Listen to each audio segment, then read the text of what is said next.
Buenas noches, bienvenidos a La Ley del Montes. Hoy nos acompaña la senadora Paloma Valencia, del Centro Democrático.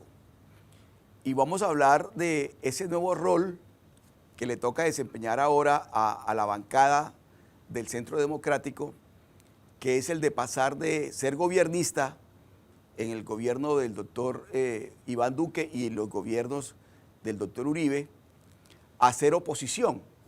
Y por ahí quería empezar, senadora Valencia, preguntándole cómo se ha sentido usted ahora en ese nuevo rol de ser opositora. Pues hola Oscar, un saludo muy especial para ti y para todos los que nos acompañan en esta transmisión. Bueno, yo diría que ser oposición, como todos los momentos en la vida, le permiten a uno tomar decisiones sobre si quiere contribuir o si quiere destruir. Yo soy una convencida de que donde uno esté, uno tiene que tratar de aportarle a Colombia, tratar de que este país salga adelante independientemente de quién lo gobierne. De manera que nuestro propósito es hacer una oposición constructiva, tratar de que podamos escucharnos un poco más, de que las cosas que pensamos la otra Colombia, los que no ganamos las elecciones, pues sean tenidas en cuenta y que podamos ojalá establecer un diálogo donde todos seamos tenidos en cuenta y sobre todo donde podamos tener decisiones que saquen a Colombia adelante. De eso quería preguntarle, senadora Valencia, porque digamos que el gobierno de Gustavo Petro logró constituir allí una aplanadora fuerte de casi el 90% del Congreso, y ustedes están allí con un 12% en la oposición. ¿Ustedes cuentan con las garantías? ¿Se siente que tienen las garantías por parte del gobierno para hacer oposición? Pues Oscar, es difícil saberlo en este momento. Digamos que hay cosas que le generan a uno cierta inquietud. Por ejemplo, la repartiña burocrática del pacto histórico fue impresionante. Cuando nosotros ganamos con el presidente Iván Duque, muchas decisiones se tomaron respetando funcionarios que había en el Congreso, independientemente a que no fueran de nuestro partido, porque llevaban muchos años.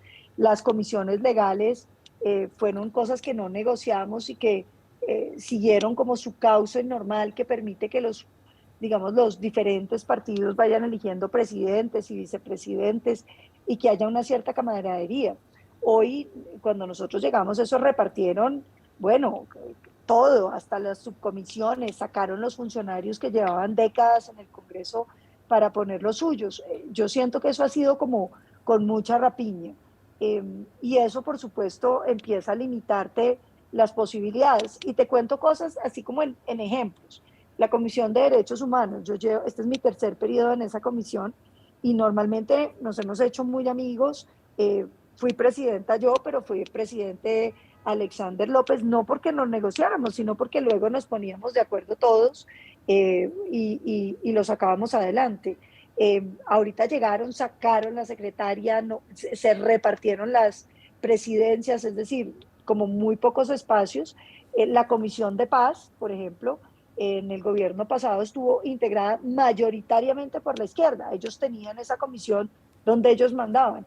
Hoy nos meten a nosotros proporcionalmente solamente dos miembros, se nombran presidentes y no dejan que nadie más participe, ¿no? Es una actitud distinta, una actitud como un poco acaparadora, y uno tiene que mirar eso que va a significar en términos del respeto a la oposición. Cuando nosotros pedimos la réplica al discurso, que por supuesto era una locución del 7 de agosto de la posesión, el presidente Roy Barreras la negó y la tuvimos que hacer por vías digitales. Sí, bueno, comienza a sentirse, digamos, de alguna manera esa presión tan fuerte de lo que yo he llamado la aplanadora del gobierno, pero ¿cómo va a ser esa oposición, doctora Paloma Valencia?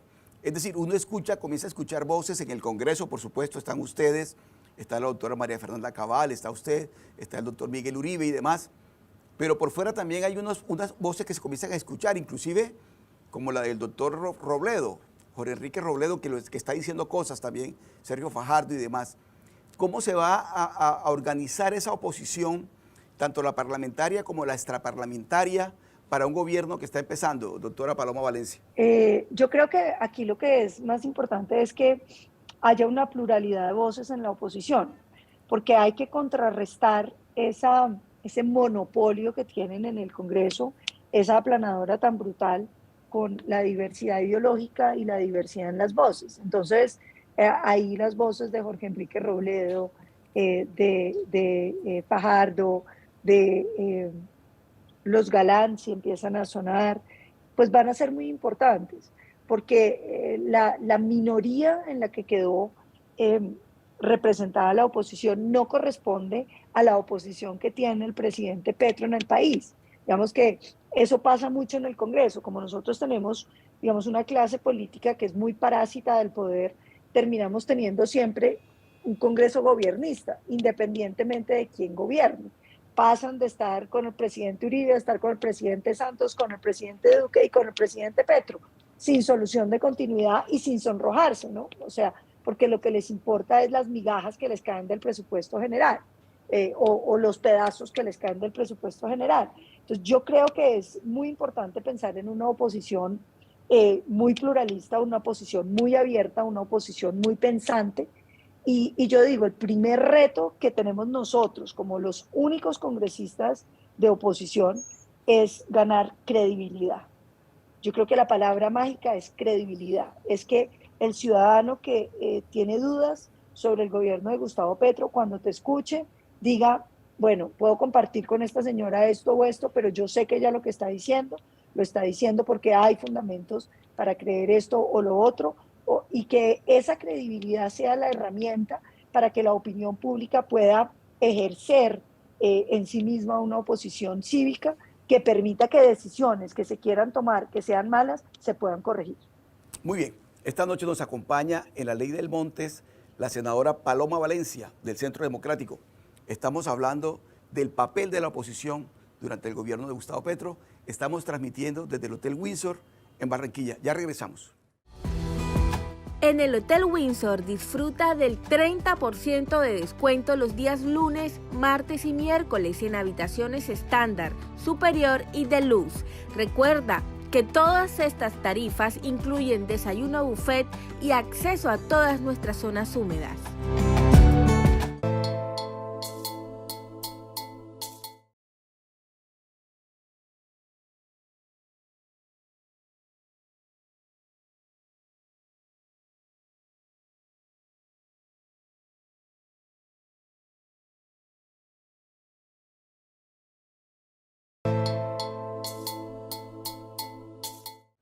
Seguimos en la Ley del Montes conversando esta noche con la doctora Paloma Valencia, senadora de la República del Centro Democrático. Pero bueno, ya vamos a ocuparnos de los temas en concreto, senadora Valencia.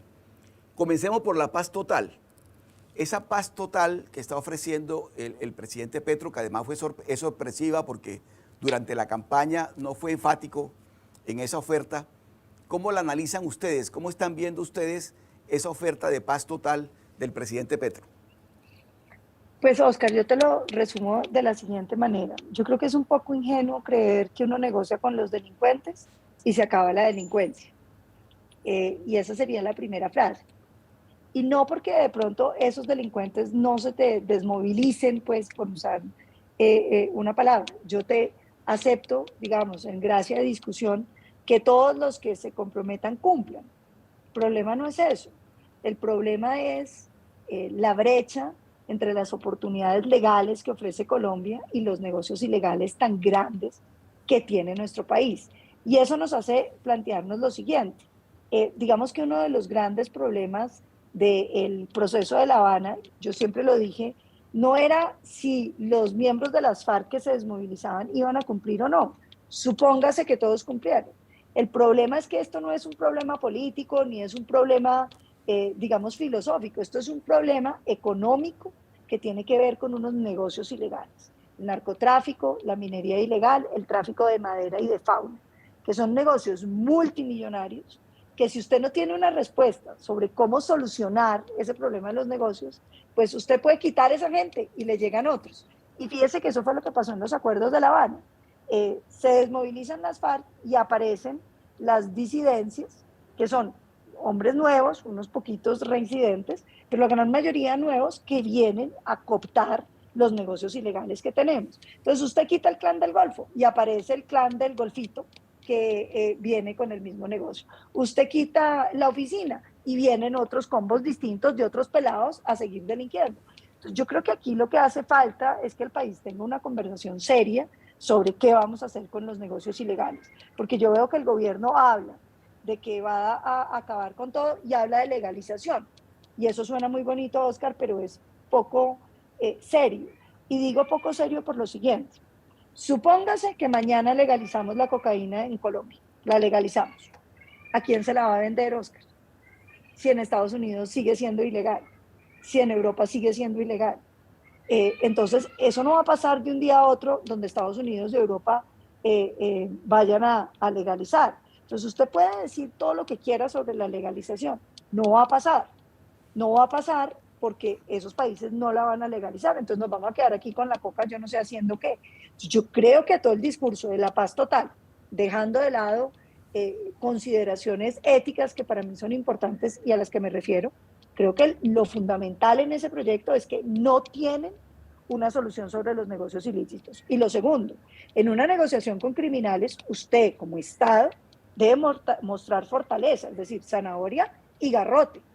¿Y qué han hecho? Debilitar la fuerza pública, acabar con la fuerza pública. Todas las señales contra la fuerza pública son malas. Entonces, ¿eso qué significa? Pues que usted tiene una debilidad que a la hora que le incumplan o que no quieran negociar, se van a encontrar con que tampoco hay fuerza pública para combatirlos a ellos. Sí, y ahí la pregunta que surge, doctora Valencia, es cómo hacer para que esa paz total, con tantas zanahorias y con tan poco garrote, no termine siendo una impunidad total.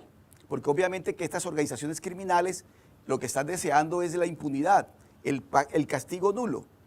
¿Cómo lograr que esa paz total no se convierta en una impunidad total?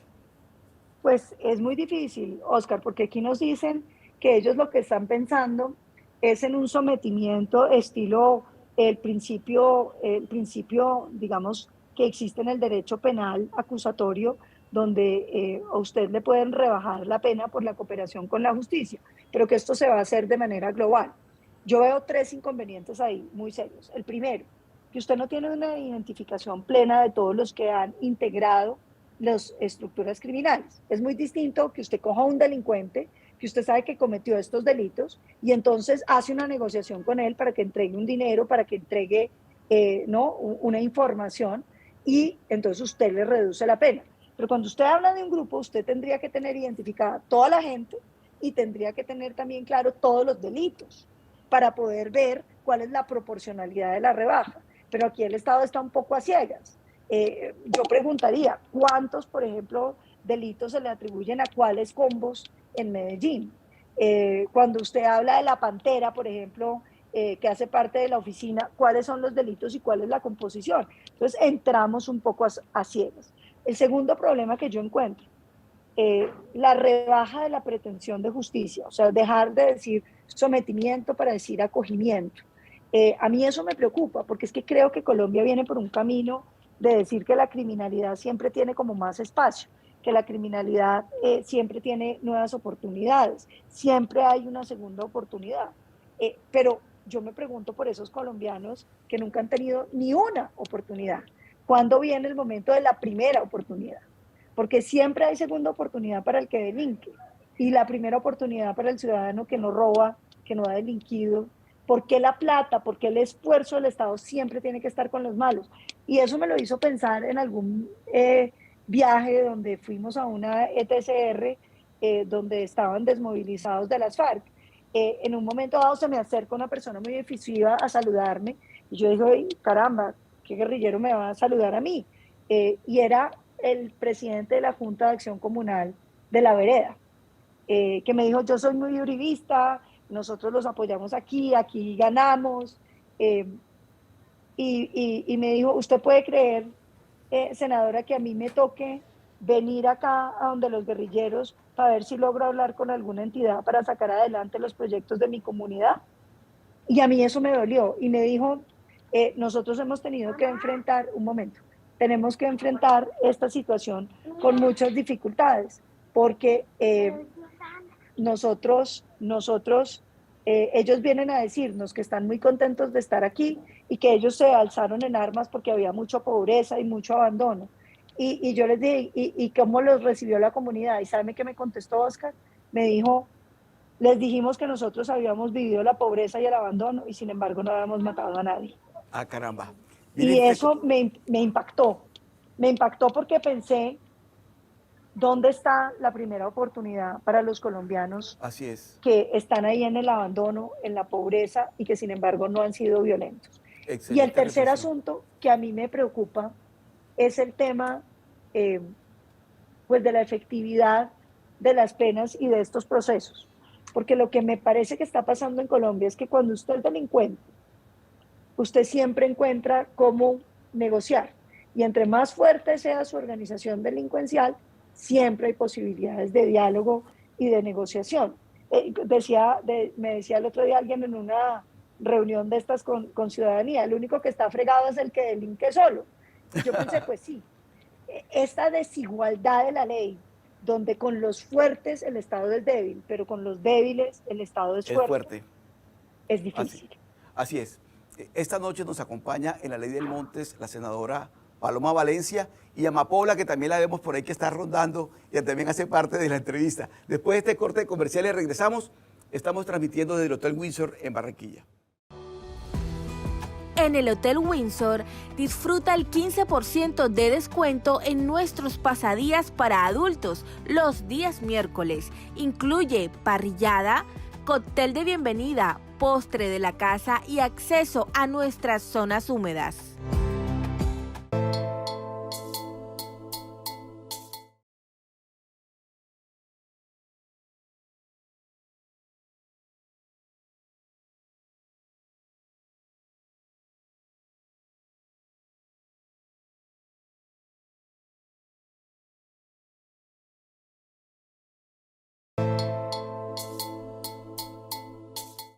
Seguimos en la Ley del Montes conversando esta noche con la senadora Paloma Valencia. Estamos mirando el papel de la oposición en el gobierno de Gustavo Petro, que es muy importante, es fundamental para la democracia. Pero vamos a seguir avanzando en los temas. Senadora Valencia, la reforma tributaria. Recientemente estábamos escuchando al ministro Alfonso Prada diciéndole a las personas que había que salir a las calles a respaldar esta reforma tributaria, pero quiero conocer su opinión sobre esa convocatoria y en general sobre la reforma tributaria que por supuesto va a producir muchos efectos en la población colombiana. Pues lo primero, Oscar, es que yo no he podido saber para qué es que necesitan la plata. Y a mí me gustaría que nos digan para qué es que la necesitan. Porque cuando uno mira las cifras de recaudo en el país, van a aumentar en más o menos 19 billones de pesos.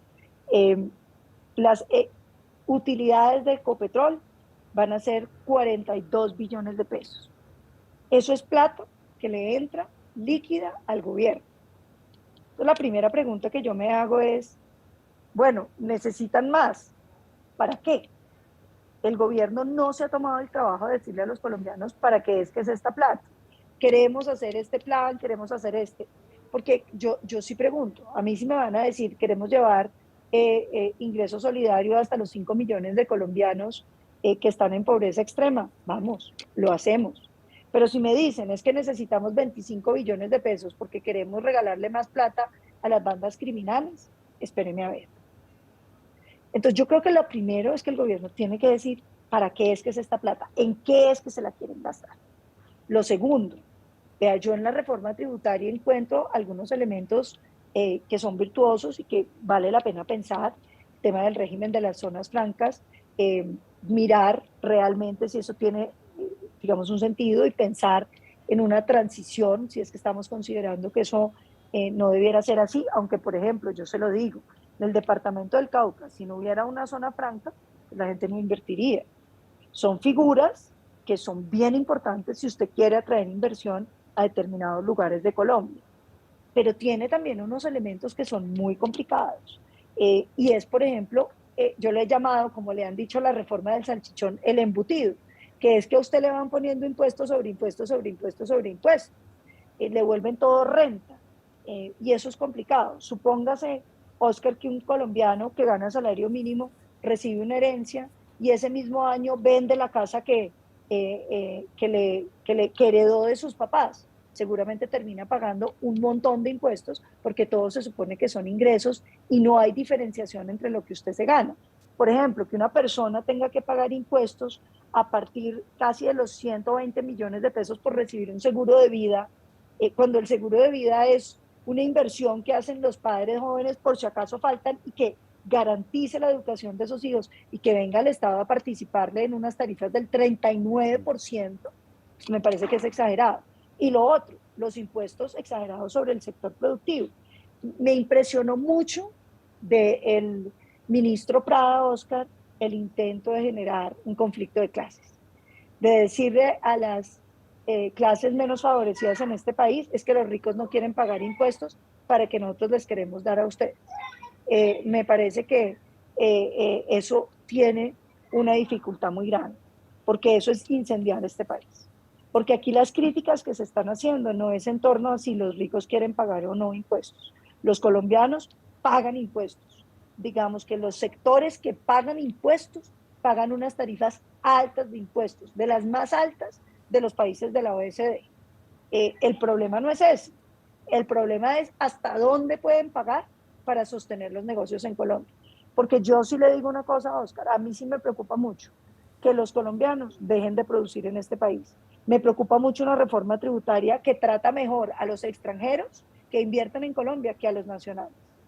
Una persona, por ejemplo, una empresa que invierta en Colombia, que tenga 25% de operación, puede pagar menos del 5% de impuestos, mientras que un colombiano va a tener que pagar el 39%. Esos son temas que yo creo que se pueden discutir, pero si le quieren meter un elemento de confrontación de clases para eliminar el debate, yo creo que estamos caminando por un sendero sumamente grave para la construcción de Colombia. De acuerdo, ese discurso de le vamos a quitar a los ricos para darle a los pobres, ese discurso así ofrecido por el gobierno va a terminar generando mucho más conflicto. Pero no quiero terminar esta entrevista, senadora Valencia, y le agradezco su gentileza, sin preguntarle por lo que pasa en su departamento con la tierra y en general en Colombia, en el Cauca y en la tierra y en Colombia en general, con estas ocupaciones que estamos viendo nosotros por parte de sectores indígenas y campesinos y demás que están ocupando tierras, que están invadiendo tierras. ¿Qué lectura hace usted de eso? Pues, Oscar, lo primero es decir que yo creo que el derecho de propiedad de la tierra no puede estar circunscrito a condiciones étnicas, porque los colombianos, independientemente de la etnia a la que pertenezcamos, tenemos que tener los mismos derechos. Y yo creo que está muy bien la reivindicación étnica que usted quiera hacer, nadie se puede oponer a que se haga, pero eso no puede ser por la vía violenta ni por la vía de la usurpación. El departamento del Cauca ha venido viviendo un empobrecimiento gigantesco que sufren los indígenas, los afros, los campesinos y todos los caucanos. ¿Por qué? Porque primero bloquean las vías, entonces hacen firmar a los gobiernos lo que llaman acuerdos de carretera, donde se comprometen a entregarles miles de millones de hectáreas. Luego, como no hay hectáreas, entonces dicen que les han incumplido, entonces vuelven a cerrar la vía, y entonces como no les pueden cumplir, porque no hay más tierra en el departamento, empiezan a invadir. Y como invaden, esto ha generado dos cosas. Primero, que nadie quiere invertir en el agro en el Cauca, y que nadie quiere invertir en las empresas en el Cauca, porque todas las empresas, empiece por Alpina, se van yendo, porque no hay cómo mantener un negocio si a usted 3 veces al año le cierran la carretera. Y eso ha ido llevando al Cauca que no hay inversión. Y como no hay inversión, no hay riqueza, no hay producción. Y cada vez la gente está más pobre. Yo creo que eso tienen que cortarlo de raíz. La solución sobre el problema de las tierras no pasa por avalar la violencia contra los propietarios. Y lo segundo que yo diría, creo que Colombia tiene que superar un discurso que realmente el mundo entero ya superó, y es creer que la riqueza, la única riqueza está en el campo. La gran riqueza, Oscar, está en la mente, en la educación, en las posibilidades que hay en innovación, en tecnología. ¿Por qué no nos gastamos esa plata en que las nuevas generaciones puedan dar un salto en términos de educación, que podamos tener los programadores de computadores, saber robótica, estar listos para la revolución de la automatización? El campo es un lindo negocio, que claro que hay que cuidar, pero es un negocio poco rentable. Muy bien. Esta noche nos ha acompañado en la Ley del Montes la senadora del Centro Democrático, Paloma Valencia. Le hemos tomado el pulso a esta oposición que comienza a mostrarse al gobierno de Gustavo Petro. Senadora Valencia, muchas gracias por acompañarnos esta noche. A ti, Oscar, feliz de haber podido estar aquí en la Ley del Monte. Y a todos ustedes un abrazo.